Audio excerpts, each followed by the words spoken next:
Jacob is with us in Sacramento. Hi, Jacob. How are you? I'm better than I deserve, Dave. How about you? Just the same, sir. How can I help? So I've got a question about when to sell a car. So I drive a 2005 Honda. It's got like 181,000 miles on it. And I'm planning to drive it into the ground, but I guess my question is, when do you know it's financially a good idea to get out of that vehicle and not continue putting repairs into it? You know, the weird thing is that you can hardly ever justify selling a car based on repairs financially. Let me give you an example, okay? If you say, okay, drive the car all the way down to it's a $2,000 car. It's not yet, but someday, okay? You know, 300,000 miles on it. You've worn the wheels off of it, and you have a $500 or even $1,000 repair, right? Yeah. And you say, well, you know, these repairs are killing me. I'm going to go buy a nice another little Honda for $12,000. Well, the first year, that car is going to go down more than the cost of that repair on the old one. You follow me? So almost never can you justify mathematically buying a better car based on the math.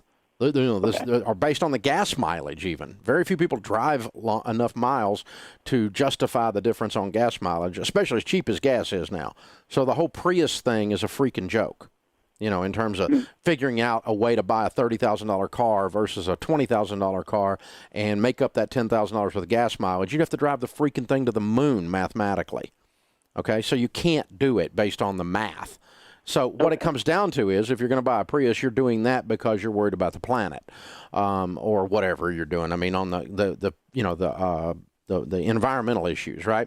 Now, in your case, what we're saying is it comes down to hassle factor, and the purchase of the newer vehicle is a small enough percentage of your world that the hassle factor is worth more than whatever that is, you know? And so let's say you're making $100,500 and you go buy a $20,000 car, you pay cash for it, and you move up out of this car that you've driven down to $3,000 in value, and you really don't get anything except reliability for that and a lowered repair bill. But I mean, the difference in $17,000, you'll never get that back in repairs. Okay. You know what I'm saying? It's just you got a little nicer car. It's a creature comfort, and you don't have, you're not sitting on the side of the interstate with your cell phone in your hand trying to figure out how to get off the side of the shoulder here. So, because it's a pain in the butt to break down, right? So, at some point, it's just hassle factor and comfort as a percentage of your net worth and your income. It's a non-issue, so you move up in car, and that's a reasonable thing. But you really can't mathematically justify the expense, because you'd never repair it. I mean, you could rebuild the whole freaking little car, you know, and still would be less in it than you paid to move up. Okay, that makes sense. So, but I still would tell you to move up at some point and not bark at you about it. And you know my rule on cars is all of your things with motors in them added together should be less than half your annual income, and you pay cash for them. Okay, yeah, I can do that. The plan is eventually when the element dies to go and get a Subaru Impreza that's used in, in our cash flow scenario. Yeah, and you pay cash for it. And but again, you're moving from the Element, which might be worth $3,000 or $4,000 at the time, and you move up from that into maybe a $15,000 Subaru, right? Yeah. That's what, 3 years old or something at that time, and low miles or something, and do that. And we tell people not to buy a brand new car for these exact same reasons, unless you have a net worth of at least $1 million. Now, once you've got $1 million net worth, the loss in value on a brand new car is a small enough percentage of your world, it's not ruining your life.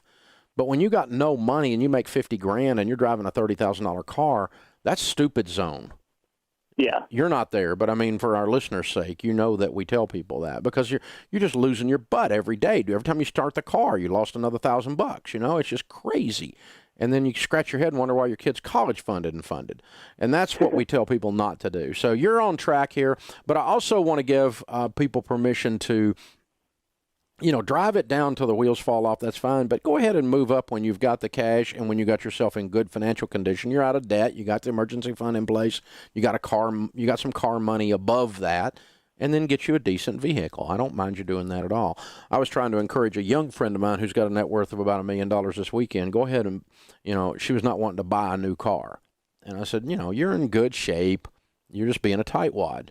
Go get the difference in the new one and the other one. I would get a new one. And I have bought new cars, but only in the last few years as I've gotten my net worth up there.